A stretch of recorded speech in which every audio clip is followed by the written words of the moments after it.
He cheated on me with my best friend, so I slept with his dad. I sent him the video, now he's crying. His mom left his dad, and his dad hates me. I don't care. He deserved every second of it.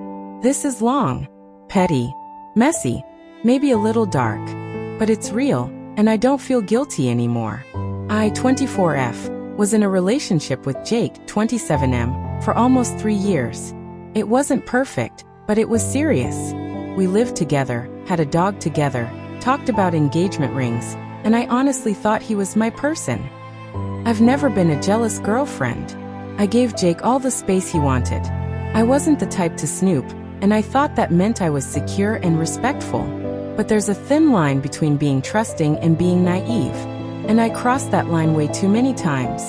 Then there was Rachel, 25F, my best friend since we were 16. She was the person I called after my first breakup. The one I cried to when I didn't get into my top university. We got matching tattoos on a beach trip to Miami 2 years ago. I brought her into my life, into my home, into my heart. And they both spit on it. The cheating didn't just appear out of nowhere. It crept in. Slowly. Jake started working late more often, but his paychecks didn't change. He started turning his phone screen away when I walked by. Said I was paranoid when I asked why he archived all his messages. Rachel, on the other hand, stopped coming around. We used to have weekly wine nights. Suddenly she was always busy, always tired, and always just getting over a migraine. I didn't connect the dots at first. Or maybe I didn't want to. You know how your brain sometimes protects you by lying to you? That was me. Then came the breaking point. I had a gut feeling one night when Jake came home at 3 a.m., claiming he lost track of time while at a bar with co-workers. But he reeked of vanilla body spray, the exact one Rachel wore. I asked casually, "Did Rachel happen to be there?" He froze for a literal 3 seconds, then said, "No, why would she be?" That was it. My gut screamed. I waited a week. During that time, I played the perfect girlfriend, cooked dinner, was affectionate. I needed him to stay relaxed so I could confirm what I already knew. Then one night while he was asleep, I synced his iCloud to my old iPad. He'd logged in once to show me something and never logged out. I opened his photo library, his messages, his hidden album. My hands shook so badly I dropped the iPad twice. They had been seeing each other for 5 months. They'd hooked up in my car, in our apartment, in my bed, while our dog was in the room. There were texts from her calling me clueless and gullible, mocking how much I loved him. There were videos, gross graphic videos that made me sick. One message from Jake said, "She thinks we're going ring shopping next month. Imagine her face if she knew I just came from your place." I vomited, real physical vomit. Then I cried until my eyes swelled shut. Now here's where it gets unhinged. Jake's dad, Mark, 49M, always liked me. I mean, really liked me. When we'd visit for holidays, he'd pour me extra wine, compliment my outfits, linger a second too long when he hugged me. I never thought much of it. I figured he was just being charming. After the betrayal, I called Mark under the guise of needing someone to talk to. He agreed to meet for coffee. I told him everything. The cheating, the betrayal, the texts. I didn't mention what I planned to do. He was visibly furious. Said Jake was a disgrace. That Rachel was trash. Then he leaned forward and said, "You deserve better. And I'm not just saying that because I'm his dad." He smirked. I smiled. It happened that night. Not at a hotel, but at his house, in his room, in his bed. And yes, I filmed it. The entire thing. I made sure my face was visible. Made sure I said Jake's name once. Made sure it was undeniable. I saved the video for 3 days. Then one afternoon while Jake was at work, I sent it to him via airdrop while I stood outside his office window. No caption. Just a wave and a smile when he looked up and saw me. The world burned after that. Jake called me 47 times in 30 minutes. I blocked him, then unblocked him long enough to send. Did she taste like betrayal? Rachel? She moved out of state within 2 weeks. I think her job let her go. Or maybe she just couldn't handle the humiliation. Her friends dropped her. She posted a cryptic quote on Instagram. "You don't know someone until they ruin you." Jake's mom found out. Left Mark. Apparently, this wasn't the first time he'd blurred boundaries with young women. But I was the last straw. She packed up and moved in with her sister. Mark, for what it's worth, blocked me too. Told Jake I manipulated him. Maybe I did. Maybe I didn't. Doesn't matter. I was never in love with Mark. I was in pain, and I used him to set the world on fire. And it worked. I've moved to a new city. Got a new job. Cut my hair. Started therapy. I'm working on trusting people again, starting with myself. I was blinded by love and loyalty, and it nearly destroyed me. Do I regret the revenge? Sometimes. But then I remember how small and stupid they made me feel. How disposable. How easily they laughed at my love while they ed behind my back. So no, Jake. I don't feel bad. You betrayed me with someone I called my sister. So I made sure the last time you thought about me was while watching me in your father's bed. Update. He cheated on me with my best friend, so I slept with his dad. Now he wants me back. She's pregnant. And the plot thickens. Hey Reddit. I wasn't planning to post again, but, well, life's been messy.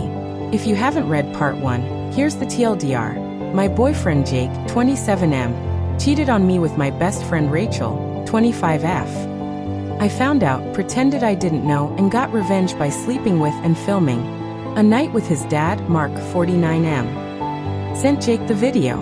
His family imploded. Rachel skipped town. And I pieced out to start a new life. That was 6 weeks ago. I thought it was over. I was wrong. It started with an email. Yes, an email. Who even uses email for personal drama? Jake apparently. Subject line. Can we talk? He wrote this whole woe is me essay about how he's sorry, he's a mess, he doesn't recognize the man he became, blah blah. He told me he hadn't stopped thinking about me, that he was haunted by what happened. He said Rachel ghosted him and he was alone in every way. I ignored it. 2 days later, I got flowers at work. Then again the next day. Then again, with a handwritten note that said, even after everything, I still love you. Bro, you cheated on me with my best friend. And now you're pulling a Nicholas Sparks? Still ignored it. Then, Rachel called me. I hadn't heard from her since I sent her and Jake the video. I let it go to voicemail. I didn't expect anything worth hearing. But what she said. I don't care what happened between you and Jake. You need to know? I'm pregnant. Yep. She claimed it was Jake's. That she found out after the video went viral among our friend group. She sounded panicked, not smug. Like she expected me to do something? Comfort her? Apologize? Offer babysitting help? Girl, I'm not even going to your baby shower. Jake showed up at my apartment 2 days later. Let me repeat that, he showed up. He looked wrecked, like he hadn't slept, showered, or eaten. Said he just wanted to explain. Against my better judgment, I let him talk. He cried yes again. Said Rachel had manipulated him, seduced him when we were fighting, that he regretted every second, and had been thinking about proposing to me the entire time. Wow, a real multitasker. Then he dropped this. I'll raise the baby with her if I have to, but I want you, not her.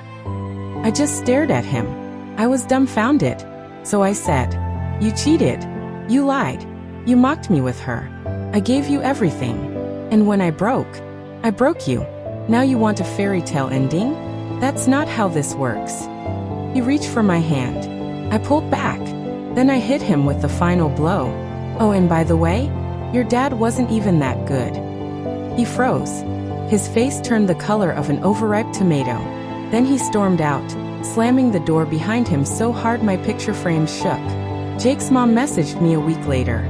She said she left Mark for good, moved in with her sister in Arizona, and wanted me to know, not in a blaming way, that my story helped her finally walk away from a man who made her feel small for years.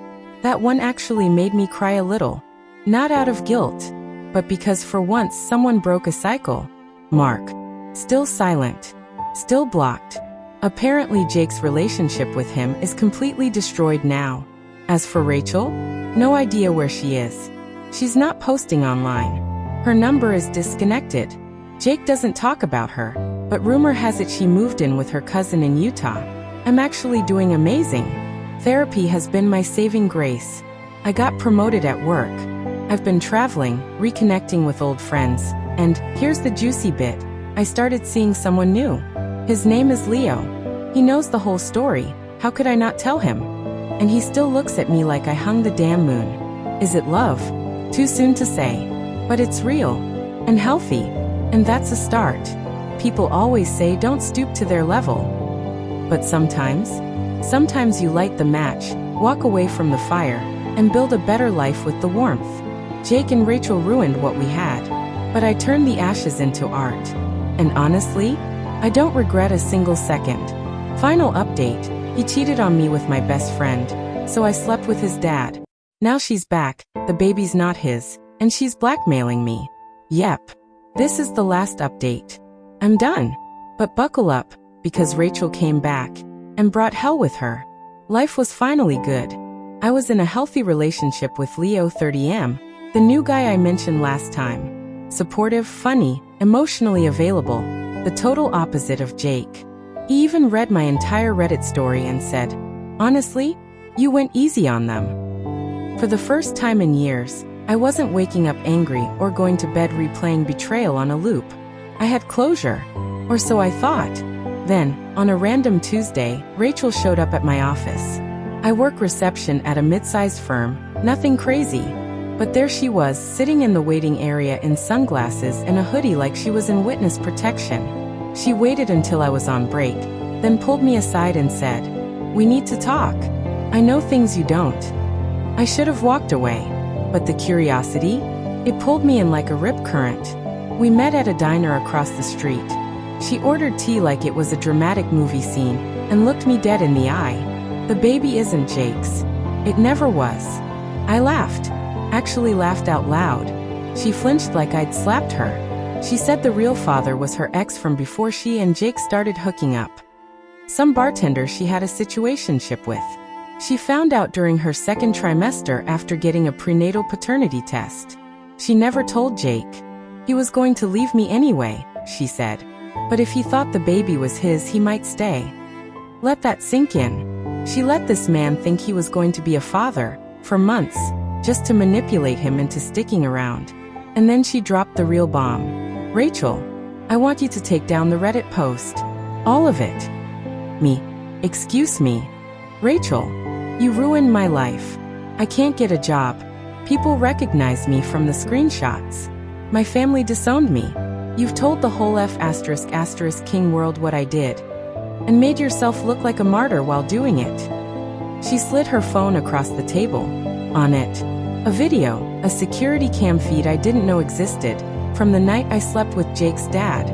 It showed me entering Mark's house, leaving the next morning. No explicit footage, just enough to suggest everything. She smirked. "You either delete the post, or I send this to your new boyfriend. Your boss. Your parents." I blinked, took a slow breath. Then I smiled. I asked if she was done. She said yes. Then I pulled out my phone and hit play on a voice memo. I had recorded everything she just said, including the part where she admitted the baby wasn't Jake's, and that she was using it to manipulate him. I held up my phone. "You try to blackmail me, and I'll make sure Jake gets this. Along with your entire family, including the cousin you're staying with. I bet she'd love to know you faked paternity to trap a man." Her face went white. I stood up, dropped a 20 on the table and said, "Enjoy being the villain in your own story. I'm done with mine." I sent the voice memo to Jake that night. He didn't reply. But 2 days later, Leo came home with an expensive bottle of wine and said, "So, your ex just DM'd me on Instagram. Told me I'm dating a psycho." I told him I already knew. God, I love that man. Rachel disappeared again. Deleted all her socials. Haven't heard from her since. Jake, still a walking cautionary tale. Mark, still silent. Me, I took the Reddit posts and turned them into a screenplay draft. No lie, one of my friends is helping me pitch it. It's called Petty Little Fires. Because in the end, I didn't burn bridges. I burned the entire FING village and planted roses in the ashes.